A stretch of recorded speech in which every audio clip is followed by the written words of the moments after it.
Assalamu alaikum, dear students. I hope that everyone is doing good. It's me here, your maths teacher. The maths book of class 9th is written by Dr. Karamat and it consists of 17 chapters. Whereas 7 chapters you are going to cover in grade 8 and the remaining chapters will be covered in grade 9. The first unit of the book is about matrices and determinants. But before proceeding towards the topic, let me tell you that at the end of every lesson, you must achieve 3 objectives. One of which is that you must be able to define the topic. The second one is that you must be able to tell the implications of that topic in real life. And the third one is that you must be able to solve the sums or the exercises related to that topic. So for today the topics are Introduction to Matrices and Types of Matrices. So let's begin with our first objective, which is to define the topic. And the topic is matrix. So matrix is a collection of numbers arranged into fixed number of rows and columns and then enclosed by brackets. For instance, matrix A, B, C and D. The matrices are denoted by the capital letters A, B, C and D. So how we can define matrix? Matrix is a collection of numbers. As we can see here that some numbers are written in arranged form in proper rows and proper columns with gap. Then these numbers are enclosed by bracket. So what is matrix? Matrix are the collection of numbers written in proper rows and columns and then enclosed by square brackets, and the matrices are denoted by capital letters. Next is rows and columns of a matrix. You can see here some numbers written in horizontal form, whereas some numbers are written in vertical form. So the numbers which are written in horizontal form are known as rows of a matrix, and numbers written in vertical form are known as columns of matrix. Next one is order of matrix. The number of rows and columns in a matrix specifies its order. If a matrix A has m rows and n columns, then A is said to be of order m by n. For example, matrix A, we can see here 3 rows and we can see here 3 columns. Moreover, in matrix B, we can see here 1 row and we can see here 1 column, 2 column and 3 column. So in matrix A is of order 3 by 3 because it has 3 rows and 3 columns, whereas matrix B has 1 row and 3 columns.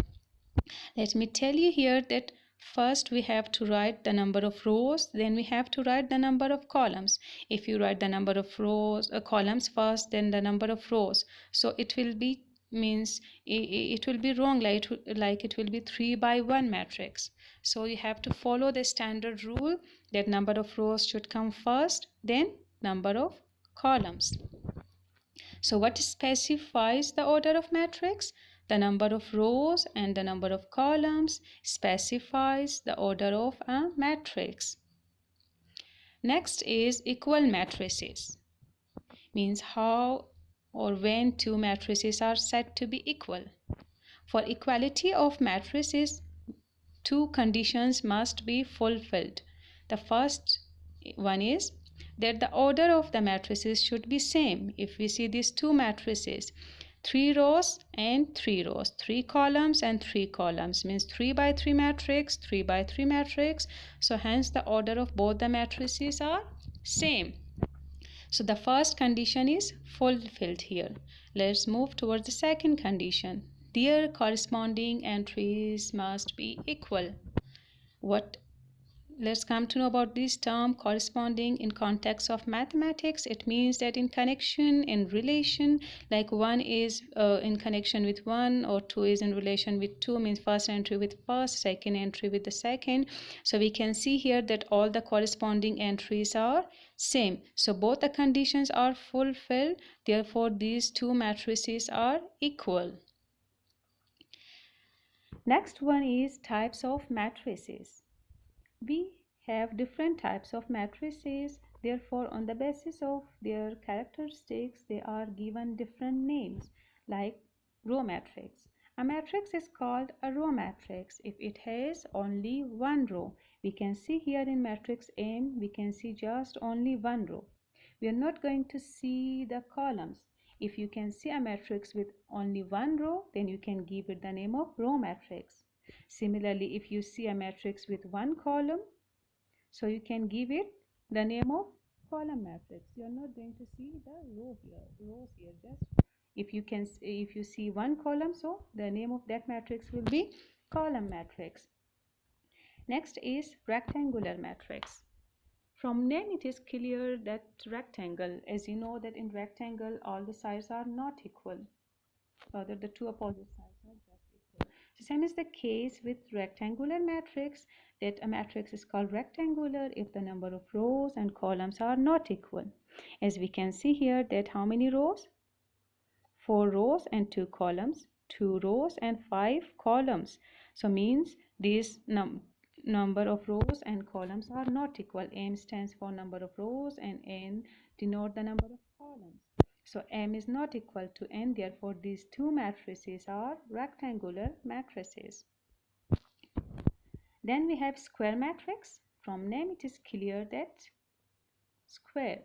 In a square we know that all the sides are equal. So same is the case with square matrix. If number of rows is equal to number of columns, then this will be square matrix. Like we can see here, 1 row 1 column, 2 row 2 columns, 3 rows 3 columns. So therefore these three matrices are square matrices.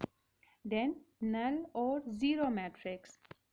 A matrix is called a null or zero matrix if each of its entries are zero. Entries are the numbers written inside the square brackets. So here we can see here that all the entries are zero. So this is the characteristic of these matrices. So if we just see such type of matrices where all the entries are zero, so we can give it the name of null or zero matrices. Then comes transpose of a matrix. A matrix obtained by interchanging the rows into columns or columns into rows of a matrix is called transpose of that matrix. As we can see here, matrix A. If I just 1, 2, 3 is written in horizontal form. If I write this in vertical form, 4, 5, 6 is written in horizontal. If I write this in vertical form, so means what I have changed? I have changed the number of rows into number of columns. So hence I have obtained the transpose of a matrix, that if we change the number of the rows into columns or columns into rows, then that matrix will be the transpose of the even matrix. Next is negative of matrix. It is very easy, as from name it is clear. Negative means if it is negative, the inverse of negative is positive. If it is positive, then the inverse will be negative. So the negative of a matrix is obtained by changing the signs of all the entries of the given matrix. Like I have matrix A with entries 1 and -3.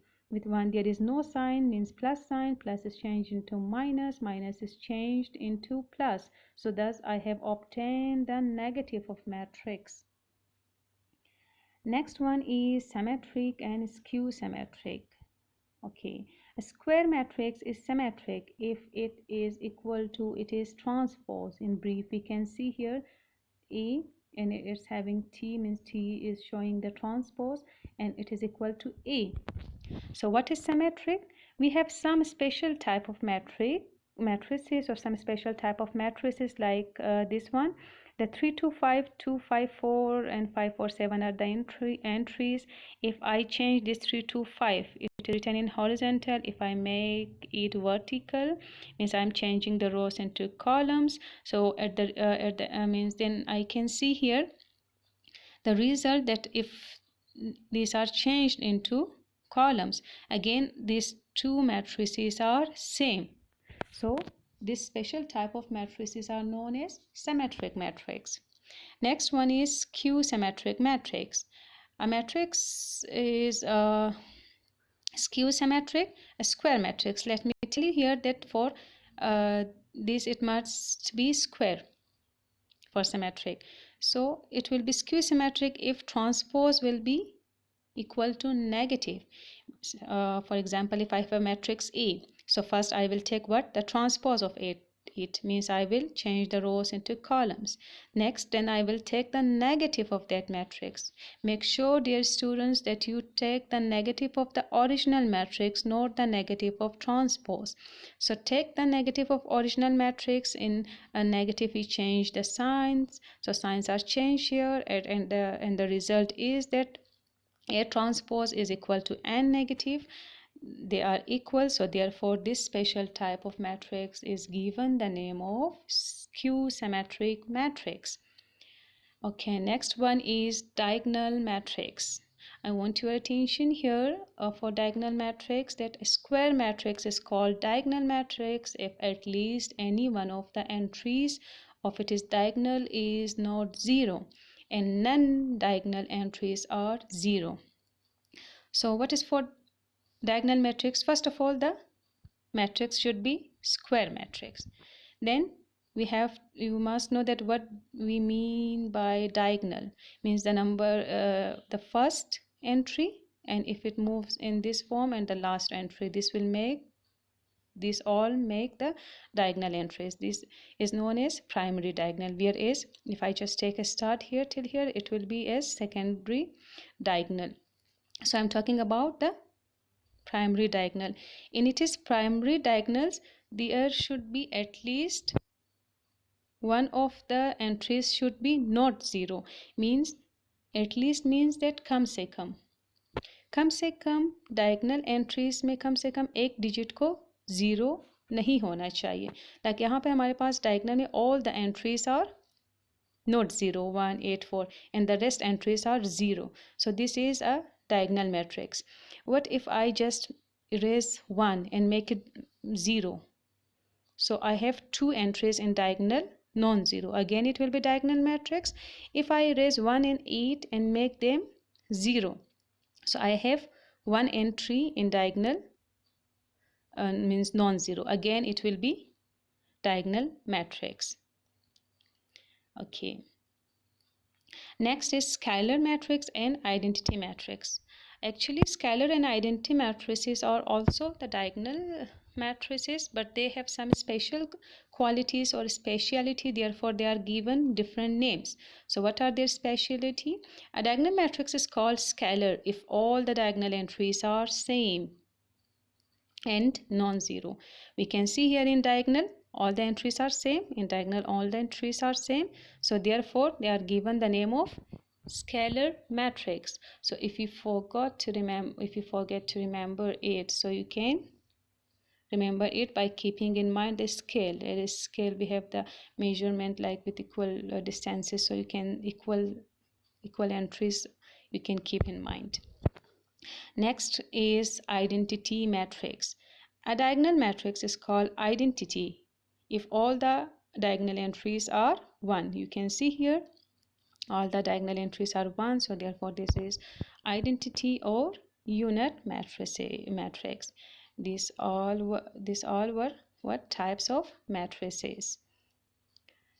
So we are done till here with the definition of matrix and with the types of matrices. Now let's move towards our next objective, which is implications of matrices in real life. Mostly the students come across or come up with a question that why I'm studying this topic, where I'm going to use this in my real life.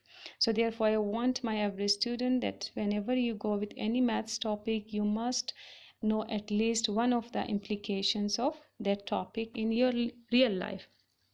So as far as we are concerned with matrices, so let's come to know about the implications of matrices in real life. I will just tell you few of the implications, and the rest I want you to search further and bring me some more implications of the matrices in real life. So one of the implications can be rendering images. As I don't know that whether you have seen or you have heard about this movie Matrix, as this movie is also made by using the concept of this matrix. The details, or if you are interested to go for further research that how it is used, so you can go for that. But yeah, it's too early and now it's a little bit difficult for you to go in depth. So but I want you to at least know a little bit about the implications of the matrices. Moreover, you can see in Adobe Photoshop for rendering images, these matrices can be used. So next is that representing data for solution of linear equation. This is one of the implications of matrices. Linear equations in grade 7, and many of the students may face difficulties in solving those linear equations. So matrices can be a way to solve those linear equations. We can represent the data from word problems in the form of matrices, then we can go for solution of those linear equations. So this was a brief summary of implications. Have to move towards the next objective, which is to solve the exercises related to the topic.